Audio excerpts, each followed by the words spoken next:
জুইৰ বৰষুণ হ'ব অসমত 12 আৰু 13 আগষ্টৰ নিশা হ'ব এই বৰষুণ প্ৰতি ঘণ্টাত 50ৰ পৰা 100টালৈকে তৰা খহি পৰিব বিৰল দৃশ্যৰ সাক্ষী হ'বলৈ সাজু হওক নিশাৰ আকাশত দেখিবলৈ পাব এক বিৰল দৃশ্য দেখিবলৈ পাব শুল্কপাতৰ বৰষুণ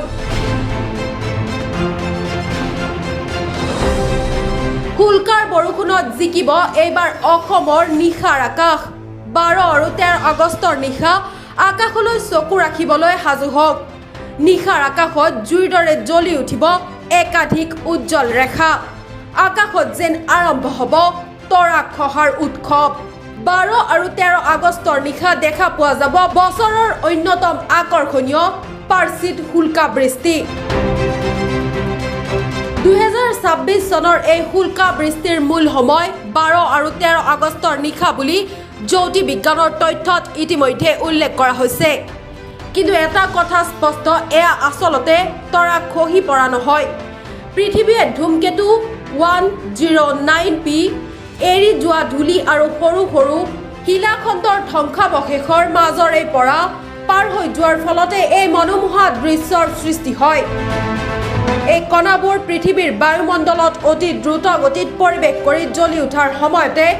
আকাশত দেখা যায় উজ্জ্বল পোহৰৰ ৰেখা সাধাৰণতে পাৰ্চিডৰ শীৰ্ষ সময়ত প্ৰতি ঘণ্টাত বহু উল্কা দেখা যাব পাৰে যদিও কিছুমান উৎসত 100 পৰ্যন্ত উল্কা প্ৰতি ঘণ্টাত বুলি GHR উল্লেখ কৰা হয় 2026 চনৰ ইণ্টাৰনেশ্যনেল মেটেঅৰ অৰ্গেনাইজেশ্যনৰ মডেল অনুসৰি বাস্তৱিক হাৰ প্ৰায় 30ৰ পৰা 50 হ'ব পাৰে অৰ্থাৎ প্ৰতি ঘণ্টাত 50ৰ পৰা 100টা তৰা নিশ্চিতভাৱে খহিব বুলি কোৱাটো কোনো সঠিক নহয় এই দৃশ্য উপভোগ কৰিবলৈ কোনো বিশেষ যন্ত্ৰৰ প্ৰয়োজন নাই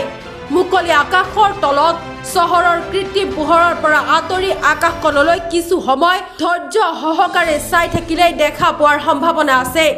বিশেষকৈ মাজনিশাৰ পাছৰ পৰা পুৱতি নিশালৈ উল্কা দেখাৰ সম্ভাৱনা অধিক গতিকে অসমৰ আকাশ পৰিষ্কাৰ থাকিলে আজিৰ নিশা আৰু কাইলৈ পুৱতি নিশা চকু ৰাখক আকাশলৈ কাৰণ এইবাৰ নিশাৰ আকাশত দেখা যাব পাৰে মহাকাশৰ এক অপূৰ্ব আলোকময় খেল